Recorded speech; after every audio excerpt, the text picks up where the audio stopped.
Hi friends, நான் உங்கள் டிக்கோட் with ரசூல். அதாவது இன்னைக்கு இதில் என்ன நம்ம இந்த காலையில் பார்க்க போகிறோம் அப்படின்னாக்கா, ஸ்ட்ரைட் ஆஃப் ஹார்மஸ் முழுவதும் இன்னைக்கு அமெரிக்காவினுடைய போர்க்கப்பல்கள் முற்றுகையிட்டு இருக்காங்க. அதை சார்ந்தோம். மேலும் அதை வந்து கடுமையான முறையில் அமெரிக்காவிற்கு சைனா வந்து ஒரு மிரட்டல் விடுத்திருக்காங்க. அது என்னங்கிறத டீட்டெயில்ஸாக பார்ப்போம். மேலும் இந்த அமெரிக்காவுக்கும் ஈரானுக்கும் இடையிலான இந்த பேச்சுவார்த்தையை நான் முன்னின்று பேசி தீர்த்து வைக்கிறேன் அப்படின்னு சொல்லிட்டு யார் சொல்லியிருக்காங்கன்னா, கிங் ஜாங் உன். அவர் யார்? வடகொரியாவுடைய அதிபர், நம்ம எல்லாருக்கும் தெரியும். அவர் இன்னைக்கு ஒரு அறிவிப்பு ஒன்று கொடுத்துருக்காங்க. இது சம்பந்தமாகவும் மேலும் பல செய்திகளை இது உள்ள நம்ம பார்ப்போம். வாங்க போகும். சேனலை சப்ஸ்கிரைப் பண்ணுங்க, லைக் பண்ணுங்க, பெல் ஐக்கானை கிளிக் பண்ணுங்க. ஓகே, டீட்டெயில்ஸாக பார்ப்போமா? அதாவது ஸ்ட்ரைட் ஆஃப் ஹார்மஸ்ல அமெரிக்கா போர்க்கப்பல்கள் எல்லாமே வந்து இப்போ அதாவது ஸ்ட்ரைட் ஆஃப் ஹார்மஸ்ல 300 கிலோமீட்டர் தூரத்துல நிலைநிறுத்தி அவங்க வந்து அதிலிருந்து யாரெல்லாம் ஈரானுக்கு காசு கொடுத்துட்டு வர்றாங்களோ அந்த டோல்கேட்ல அந்த மாதிரியான கப்பல்களை நாங்க வழிமறைத்து தாக்குதல் பண்ணுவோம்.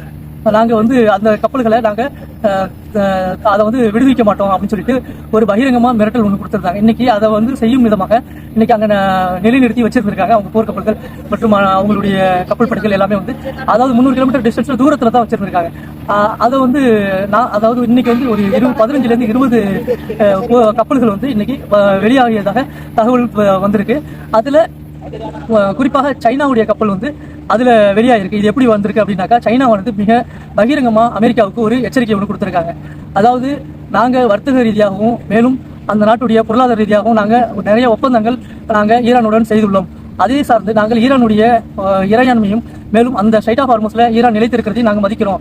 நீங்க இதுல தேவையில்லாத பிரச்சனைகளை ஈடுபடுத்தி எங்களுடைய டேங்கர் கப்பல்களுக்கு ஏதேனும் சேதமோ ஏதேனும் செய்தால் நாங்கள் அதை உங்களுக்கு ராணுவ ரீதியிலான பதிலடியாக திருப்பி தருவோம் அப்படின்னு சொல்லிட்டு அவங்களுடைய டேங்கர் கப்பலை மீட்டு கொண்டு போற மாதிரி அவங்க டேங்கர் கப்பலுக்கு பின்னாடி போர்க்கப்பல்களையும் சேர்த்து அனுப்பி வச்சிருக்காங்க. இதை வந்து சைனா வந்து என்ன சொல்ல வராங்க அப்படின்னாக்கா, அதாவது ஈரான் வந்து இன்னைக்கு இதுல எந்த பிரச்சனையும் இல்லாம இந்த கப்பல்களை டேங்கர் கப்பல்களை எண்ணெய் கப்பல்களை விடுவிக்கிறாங்க.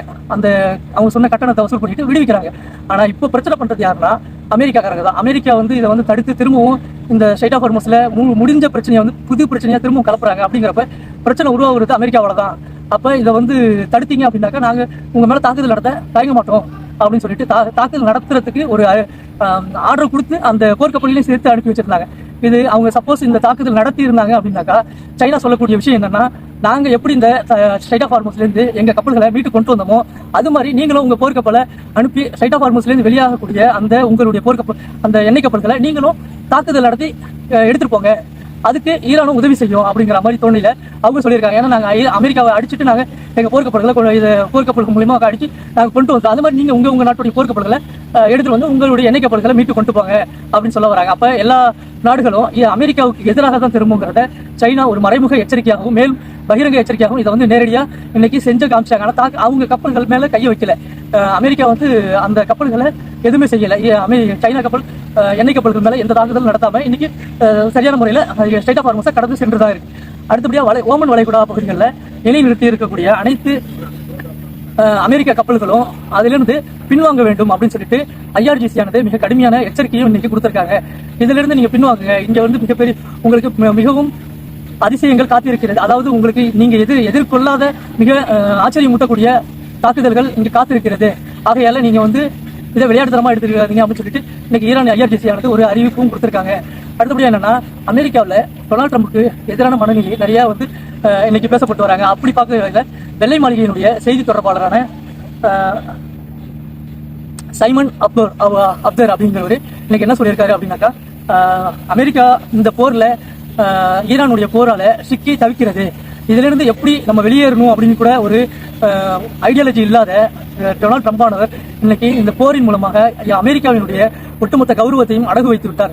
அதாவது வல்லரசு நாடா என்று கருதப்படக்கூடிய அமெரிக்காவை ஒரு சின்ன பின்னமாக ஒரு தெளிவில்லாத ஒரு முடிவு இல்லாத இந்த போரை ஆரம்பிச்சுட்டு அதுல இருந்து எப்படி வெளியே வரணும் அப்படிங்கிறது கூட ஒரு ஐடியா இல்லாத இப்போ தவிச்சுக்கிட்டு மனநோயாளி மாதிரி இன்னைக்கு டெய்லி ட்ரூ சோஷியல் மீடியால தன்னுடைய கருத்தை இப்படி எல்லாம் போட்டுக்கிட்டு இருக்காரு அப்படின்னு சொல்லிட்டு அவங்களுடைய செய்தி தொடர்பாளரே அறிவிச்சிருக்காரு. அது மட்டும் இல்லாம ஆண்டனி பிளிங்கன் இவர் வந்து அமெரிக்காவினுடைய முன்னாள் வெளியுறவுத்துறை அமைச்சர். அவரும் என்ன சொல்லியிருக்காரு அப்படின்னாக்கா, இந்த போர் வந்து தேவையில்லாத போர். CNN தெரிவிச்சிருக்காரு. அவர் இந்த போர் வந்து தேவையில்லாத அமெரிக்கா மூக்கு நோக்கி தேவையில்லாத இந்த போர்ல வந்து அமெரிக்காவுடைய பொருளாதாரத்தை இழந்திருக்காங்க. அதுவும் இல்லாம மக்களுடைய வரிப்பணங்கள் தேவையில்லாத செலவாயிட்டு இருக்கு. அமெரிக்காவுக்கு கிடைச்ச மிக துரதிருஷ்டமான ஒரு அதிபராக தான் நாங்கள் இதை பார்க்குறோம் அப்படின்னு சொல்லிட்டு, அதே போல ஜான் போல்ட் அப்படிங்கிற ஒரு அவருடைய ஆலோசகரும் முன்னாள் ஆலோசகரும் இந்த கருத்தையே தெரிவிச்சிருக்காங்க. அப்படி பார்க்கும்போது இப்போ அவங்களே வந்து உணர்ந்துக்கிட்டாங்க அமெரிக்காவினுடைய அதிபரோட நிலைமை இப்படி தான் இருக்கு அப்படின்னு சொல்லிட்டு. அது மட்டும் இல்லாமல் இன்னைக்கு 14ஆம் போப்பாண்டவர் அவர் வந்து இத்தாலியில உள்ள கத்தோலிக்க மதகுரு தலைவரான 14ஆம் போப் லியோவை இன்னைக்கு எந்த அளவுக்கு ஒரு தரம் தாழ்த்து பேசக்கூடிய வகையில பேசணுமோ அந்த மாதிரி பேசியிருக்காரு. இதை வந்து மிகவும் கடுமையான எதிர்ப்பை இதன் மூலயமாவும் அவர் டொனால்ட் ட்ரம்ப் சந்திச்சிருக்காரு. அது மட்டும் இல்லாம அவர் சொல்லக்கூடிய வார்த்தைகள், அணு ஆயுதங்கள் தயாரிக்கக்கூடிய ஈரானுக்கு நீங்க வந்து சப்போர்ட் பண்ணி பேசுறீங்க, இதை வந்து நாங்கள் உங்களை ஏற்றுக்கொள்ள முடியாத ஒரு கருத்து இது அப்படின்னு சொல்றது மட்டும் இல்லாமல் இன்னும் ஒரு சில கான்ட்ரவர்சியான ஒரு தகவல்லாம் தெரிவிச்சு அவரை வந்து ஒரு போப்புலியா அப்படிங்கிறவர் எவ்வளவு ஒரு மதகுரு தலைவர், ஒரு சமாதான தூதுவர், அப்படி இல்லாமல் அவர் வந்து எந்த அளவுக்கு ஒரு மதிச்சு அவர் மேல எவ்வளவு கண்ணியம் வச்சிருக்காங்க கிறிஸ்துவ மதத்தில் அப்படிங்கிறது நம்ம எல்லாத்துக்கும் தெரியும். அப்படி இருக்கிற அவரை வந்து அவர் வந்து ஒரு அரசியல் தலைவர் கிடையாது, ஒரு கட்சி தலைவர் கிடையாது, அதுவும் இல்லாமல் ஒரு எந்த வித ஒரு பின்புலமும் அவருக்கு இல்லை. அவருடைய இது வந்து மத குரு தலை, அவ்வளவுதான். அவர் இயேசு கிறிஸ்துவுடைய ஒரு போதனையை அந்த மக்களுக்கு வெளிப்படுத்தும் விதமாக ஒரு போப்புலியோங்கிறது அது எல்லா நாட்டு மக்களாலும் மதிக்கக்கூடிய ஒரு தலைவர்.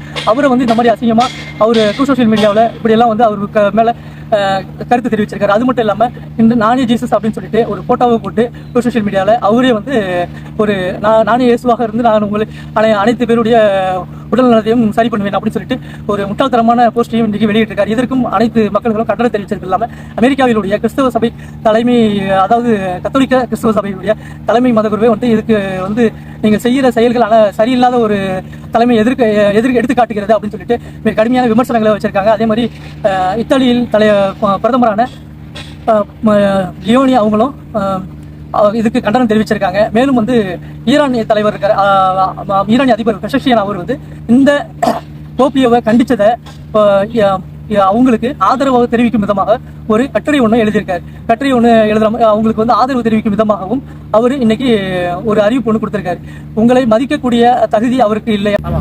போப் லியோவுக்கு ஆதரவு தெரிவிக்கும் விதமாக ஈரானினுடைய அதிபர் மசூத் பெஷக்ஷியான் அவர்கள் இன்னைக்கு இந்த இயேசு நாதரை நாங்கள் இறை தூதராக தான் நாங்கள் ஏற்றுக்கொண்டோம் அப்படின்ட்டு அவர் மீது கண்ணியம் உருவாக வேண்டும் அப்படின்னு சொல்லிட்டு அவங்களுக்கு ஒரு சப்போர்ட் அதாவது ஒரு ஆதரவு தெரிவிக்கும் விதமாக அமெரிக்க அதிபர் டொனால்ட் ட்ரம்புக்கு கண்டனத்தையும் தெரிவித்து ஒரு அறிக்கை ஒன்று இன்னைக்கு ஈரானுடைய அதிபர் மசூத் பெஷக்ஷியான் இன்னைக்கு தெரிவிச்சிருக்காங்க. இது அந்த மக்களிடையே நல்ல வரவேற்பு ஏற்படுத்தியிருக்கு. மேலும் அதாவது ஜேடி வான்ஸ் அவர்கள் இன்னைக்கு இந்த படையெடுப்பின் மூலியமாக ஈரானுக்கு மிகவும் கடுமையான எச்சரிக்கை ஒன்றை கொடுத்திருந்தார் இல்லையா, அதை வந்து அந்த அப்பாஸ் ஆராய்ச்சி அவர்கள் என்ன சொல்லியிருக்காரு அப்படின்னாக்கா, நீங்க வந்து 1979 எங்களுடைய முடக்கப்பட்ட சொத்துக்கள் 1979 11 ட்ரில்லியன் அளவுக்கு இருக்கும். இன்னைக்கு அதெல்லாம் எங்களுக்கு விடுவீங்க. மேலும் நீங்க வந்து பேச்சுவார்த்தை சுமூகமாக போயிட்டு இருக்கிற நேரத்தில் நீங்க தேவையில்லாத கருத்துக்களை மேலும் எங்களுக்கு திணிக்கிறதுக்கு நீங்க பாத்தீங்க. அதனால தான் இந்த பேச்சுவார்த்தையானது தோல்வியில முடிஞ்சது. மேலும் நாங்க வந்து உங்களுடன் பேசுவதற்கு தயாராகத்தான் இருக்கோம். ஆனால் நீங்க தான் வந்து இந்த பேச்சுவார்த்தையை குழப்படி செய்கிறீர்கள் அப்படின்னு சொல்லிட்டு இன்னைக்கு ஒரு அறிவிப்பும் கொடுத்திருக்காரு. அதுவும் இல்லாம நம்மளுக்கு தெரியும் வடகொரியாவினுடைய அதிபர் கிங் ஜாங் உன் அவர் வந்து இன்னைக்கு ஒரு அறிவிப்பு ஒன்று கொடுத்திருக்காரு. இந்த ஈரான் மற்றும் அமெரிக்காவினுடைய போர்ல நான் மத்தியஸ்தம் வகித்து அந்த ஈரானுக்கு ஆதரவாக அமெரிக்காவுடன் பேசுவதற்கு நான் தயாராக இருக்கிறேன். அதுக்கு அமெரிக்கா அவருக்கு டொனால்ட் ட்ரம்புக்கு நீங்க கேட்டு சொல்லுங்க அப்படின்னு சொல்லிட்டு ஒரு அறிவிப்பு ஒன்று இன்னைக்கு கிங் ஜாங் உன் தெரிவிச்சிருக்காரு. நமக்கு தெரியும் கிங் ஜாங் அதாவது வடகொரியா, ரஷ்யா மற்றும் சைனா இது எல்லாமே வந்து கம்யூனிஸ்ட் நாடுகள், கம்யூனிஸ்ட் சித்தாந்தத்தை சார்ந்த ஒரு நாடுகள். இவங்க எல்லாம் ஒரு அணியாக தான் இருப்பாங்க. அதே மாதிரி ஏகாதிபத்திய நாடுகள் பார்த்தீங்கன்னா இன்னைக்கு அமெரிக்காவும் மற்றும் ஐரோப்பிய நாடுகள் இவங்க எல்லாமே வந்து இந்த ஏகாதிபத்திய கொள்கைகள், அதாவது முதலாளித்துவ நாடுகள், அந்த மாதிரியான ஒரு சிந்தனைகளை தான் அவங்க இருப்பாங்க. அப்படி இருக்கும்போது கிங் ஜாங் உன் இவ்வாறு தெரிவித்தது ஒரு வரவேற்பையும் தெரிவிக்கிறது. அதுவும் இல்லாமல் அவர் ஈரானுக்கு எந்த அளவுக்கு ஒரு ஒத்துழைப்பை கொடுக்குறாரு, எந்த அளவுக்கு ஒரு ஆதரவோடு ஈரானுக்கு ஆதரவாக எப்படி பக்கப்படம் அளிக்கிறார் அப்படிங்கிறதையும் நம்ம இதில் தெரிஞ்சுக்கணும். அதுவும் நம்ம ரஷ்யாவும் இன்னைக்கு ஈரானுக்கு ஆதரவாக நிலைப்பாடு எடுத்திருக்காங்க. ஈரானுடைய வெளியுறவுத்துறை அமைச்சர் வந்து பெஷக்ஷியான் ஒரு ஃபோன் செஞ்சு ரஷ்யாவினுடைய அதிபர் புட்டினுக்கு நேரடியாக கால் பண்ணி இங்கே உள்ள விஷயங்கள் எல்லாம் பேசியிருக்காரு. அதுக்கு நாங்கள் முழு ஆதரவையும் உங்களுக்கு தெரிவிக்கிறோம். என்ன தேவை ஏற்படுகிறதோ உங்களுடைய தேவைகளை எங்களிடம் உடனடியாக கேளுங்க, நாங்கள் செய்யறதுக்கு தயாராக இருக்கிறோம் அப்படின்னு சொல்லிட்டு அது வந்து ராணுவ ஒத்துழைப்பாக இருந்தாலும் சரி, அது வந்து ஆயுதங்களாக இருந்தாலும் சரி உடனடியாக கேளுங்க அப்படின்னு சொல்லிட்டு இன்னைக்கு ரஷ்யாவிடமிருந்து ஒரு அறிவிப்பு வந்திருக்கு. அது மட்டும் இல்லாமல் பிரான்ஸ் மற்றும் யூகே அதிபர் இவங்க எல்லாம் சேர்ந்து ஒரு உச்சி மாநாடு ஒன்று 40 நாடுகள் இதில் வந்து கலந்து நாங்கள் உச்சி மாநாடு ஒன்று நடத்த போகிறோம் அப்படின்னு சொல்லிட்டு ஒரு அறிவிப்பு கொடுத்துருக்காங்க. இது எதுக்கு அப்படின்னாக்கா, அதாவது இப்போ ஸ்ட்ரைட் ஆஃப் ஹார்மஸை ஈரான் மூடிருக்காங்க இல்லையா, அதில் வந்து நாங்கள் பேச்சுவார்த்தை மூலியமா தான், இதில் அமெரிக்காவினுடைய தலையீடுகள் இல்லை, இது வந்து முழுக்க முழுக்க அமெரிக்கா இல்லாத, அமெரிக்காவினுடைய ஐடியாலஜி இல்லாத, நாங்கள் எங்களுடைய ஐரோப்பிய நாடுகள் மட்டும் சேர்ந்த ஒரு உச்சி மாநாடா இதில் வந்து வளைகுடா நாடுகளையும் சேர்த்து நாங்கள் நடத்த போகிறோம். அதில் வந்து ஈரானுடன் பேச்சுவார்த்தை மூலமாக எப்படி இதை சரி பண்ண முடியும் அப்படின்னு சொல்லிட்டு நாங்கள் பேசுறதுக்கு இருக்கோம் அப்படின்னு சொல்லிட்டு பிரான்சினுடைய அதிபரான மேக்ரான் இன்னைக்கு அறிவிப்பு தெரிவிச்சிருக்காரு ஊடகத்திற்கு. அடுத்தபடியாக சவுதி அரேபியாவினுடைய அரச குடும்பமானது சேனல் 2 அப்படிங்கிற இஸ்ரேலிய ஊடகத்துக்கு ஒரு பேட்டி ஒன்று அறிவிச்சிருக்காங்க. அதனுடைய ஆடியோவும் வெளியாகிருக்கு.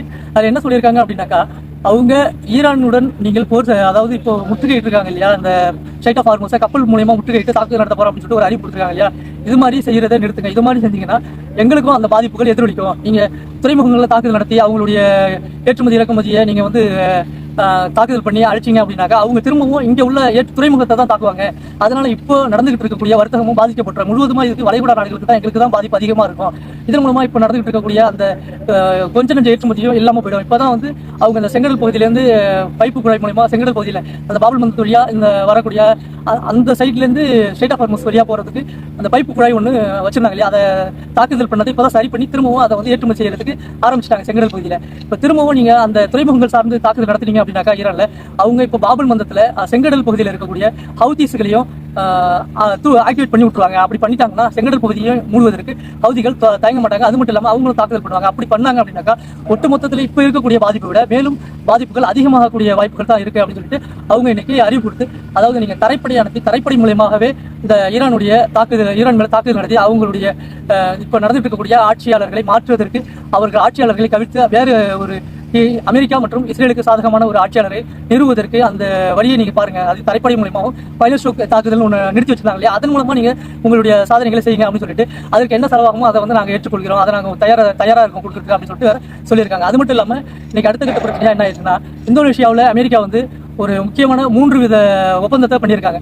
ஒன்று, அந்த இந்தோனேஷியாவினுடைய மிலிட்ரி மாடுலேஷன், அதாவது நவீன ஆயுதங்கள் உற்பத்தி மற்றும் அவங்களுடைய டிஃபென்ஸ் சம்பந்தமாகவும், மேலும் அவங்களுடைய பாதுகாப்புக்கு இப்போ அரபு நாட்டிலலாம் போட்டிருந்தாங்கல்ல அதே மாதிரியான மிலிட்ரி சார்ந்த ஒரு 3-4 ஒப்பந்தத்தை போட்டிருக்காங்க. அது மட்டும் இல்லாமல் அடுத்ததான் வான் பகுதியையும் அவங்களுக்கு விடுவதாக இந்தோனேஷியாவிலிருந்து ஒரு அறிவிப்பு கொடுத்திருக்காங்க. இது எதை குறிக்குது, எதை கொண்டு வருது அப்படின்னாக்கா, இப்போ ஸ்ட்ரைட் ஆஃப் ஹார்மஸ்ங்கிற ஒரு நீர்ப்பகுதியில் பிரச்சனை நடந்துட்டு இருக்கு. அதே மாதிரி ஸ்ட்ரைட் ஆஃப் மலாக்கான்னு அங்கே ஒரு பகுதி ஒன்று இருக்கு. அந்த ஸ்ட்ரைட் ஆஃப் மலாக்கால நீங்க பாத்தீங்கன்னா 23.2% போக்குவரத்து, கப்பல் போக்குவரத்து, எண்ணெய் போக்குவரத்துகள் அந்த வழியாக தான் நடந்துட்டு இருக்கு. அதை வந்து இப்போ முடக்கிறதுக்கு, அதை கண்காணிக்கிறதுக்கும் இது வந்து இப்போ அமெரிக்காவானது இப்போ ஒரு முடிவெடுத்திருக்காங்க. அது மட்டும் இல்லாமல் அனைத்து ஐரோப்பிய நாடுகளும் ஈரான் மேல தாக்குதல் நடத்துறது தங்களுடைய வான்பரப்பையோ அல்லது ஏர்பஸையோ தரமாட்டோம்னு சொல்லியிருந்தாங்க இல்லையா, இதை அப்படி அவங்க கையெழுத்து போட்டு அந்த இடத்துல அவங்க வான்பரப்பையோ கொடுத்துட்டாங்க அப்படின்னாக்கா இது வந்து B2 காமர்ஸ் மூலமா ஈரானை தாக்குதல் பண்றதுக்கும் மற்றும் உளவு பார்க்கறதுக்கும், இது வந்து சைனாவை உளவு பார்க்கறதுக்கு கூட ஈஸியாக இருக்கும் அப்படின்னு சொல்லிட்டு தகவல் தெரிவிக்கிறாங்க. இது வந்து சைனாவுக்கும் வச்ச ஒரு செக்காக தான் பார்க்கப்படுது. அப்படி பார்க்கும்போது இதுல வந்து அவங்க ரெண்டு ஒரே கல்ல 2 மாங்க அடிக்கிற மாதிரி அவங்க சைனாவையும் இதுல காரணம் பண்ணுவாங்க. அதுவும் இல்லாம ஈரான், சைனா, ஈரான் 2 பேரையும் உளவு பார்த்து அவங்களுடைய ஆக்டிவிட்டிஸை கண்காணிக்கிறதுக்கு மிகவும் உதவியா இருக்கும் அப்படிங்கிற தோணியில இப்போ வந்து ஸ்ட்ரைட் ஆஃப் மலாக்கா சைட்லயும் இப்போ போய் அவங்க கால் வச்சிருக்காங்க. அதுக்கு வந்து உறுதுணையா இருந்தது இந்தோனேஷியா கவர்மெண்ட். இவங்க வந்து ஏற்கனவே வந்து இந்த காசா விஷயத்திலையும் ஐரோப்பிய நாடுகள் மற்றும் இந்த அமெரிக்காவினுடைய பேச்சை கேட்டு அந்த ஒப்பந்தத்தில் நாங்களும் இணைஞ்சிக்கிறோம் அப்படின்னு சொல்லிட்டு ராணுவத்தெல்லாம், பொது ராணுவத்தை ஸ்ட்ரைட் ஆஃப் ஹார்மஸ் காசா பகுதியில் போட்டு நிறுத்துறதுக்குலாம் ஒப்பந்தம் போட்டிருந்தாங்க இல்லையா. அதுலேருந்து அப்புறம் ஈரான் ஒரு எச்சரிக்கை கொடுத்ததுக்கு அப்புறம் தான் பின்வாங்கினாங்க. அப்புறம் ராணுவத்தை நாங்கள் அனுப்ப மாட்டோம் அப்படின்னு சொல்லிட்டு பின்வாங்கினாங்க இந்தோனேஷியாக்காரங்க. அப்படி இருக்கும்போது இப்போ திரும்பவும் அமெரிக்கா கூட போய் சேர்ந்துக்கிட்டு இந்த மாதிரியான ஒப்பந்தங்கள்லாம் போட்டுருக்குது. இது அடுத்தடுத்து எந்தெந்த பிரச்சனைகளை ஏற்படுத்தும் அப்படின்னு சொல்லிட்டு சைனா மூலமா தெரிய வரும். அடுத்து இது வந்து சைனாவுக்கு வச்ச செக்காக தான் பார்க்கப்படுறாங்க. அதே மாதிரி இந்தோனேஷியா வந்து ஒரு அணிசாரா நாடுகள் அப்படின்னு சொல்லிட்டு ஒரு கொள்கையில் இருந்தாங்க. இப்போ பார்த்தா அமெரிக்காவோட அணி சேர்ந்து அவங்களும் ஒரு அந்த வளைகுடா நாடுகள் மாதிரி ஒரு அணியில் அமெரிக்கா மற்றும் சவுதி, குவைத், கத்தார் இந்த மாதிரி இருக்கிறாங்களா அவங்களுடைய அணியில சேர்ந்த மாதிரியான ஒரு தோரணை தான் இது வெளிப்படுத்துது. பாப்பா இது சம்பந்தமாக அடுத்தது. அதுக்கு அடுத்தபடியாக குவைத்தில் வந்து ஈரானுக்கு ஆதரவாக இருந்தாங்க அப்படின்னு சொல்லிட்டு அந்த 200 பேருக்கு மேல அந்த குவைத் கவர்மெண்ட் என்ன பண்ணியிருக்காங்க, அவங்களுடைய சிட்டிசன்ஷிப்பை கேன்சல் பண்ணியிருக்காங்க. இது வந்து மிகவும் கண்டிக்கத்தக்க ஒரு விஷயமாகும். மேலும் அவங்க எல்லாமே வந்து உள்நாட்டு, இப்போ வந்து அந்த மக்கள் வந்து அரசுக்கு எதிராக, அரச குடும்பத்திற்கு எதிராக போராட்டம் நடத்துவதற்காக, மேலும் வந்து ஒரு உள்நாட்டு கலவரம், உள்நாட்டு பிரச்சனைகளை ஏற்படுத்தக்கூடிய ஒரு வாய்ப்புகள் கூட இருக்கு அப்படின்னு சொல்லிட்டு இன்னைக்கு ஊடகங்கள் தெரிவிக்கின்றது. மக்களை மேலும் மற்ற செய்திகள், அனைத்து செய்திகளும் பிடிச்சிருந்தது இந்த அனைத்து செய்திகள் புரிஞ்சிருந்தது அப்படின்னாக்கா ஷேர் பண்ணுங்க, லைக் பண்ணுங்க, கமெண்ட்ஸ் பண்ணுங்க. மேலும் பல தகவல் இருக்கு, அதை வந்து அடுத்த நாளைக்கு நாள் பார்ப்போம். நன்றி, வணக்கம்.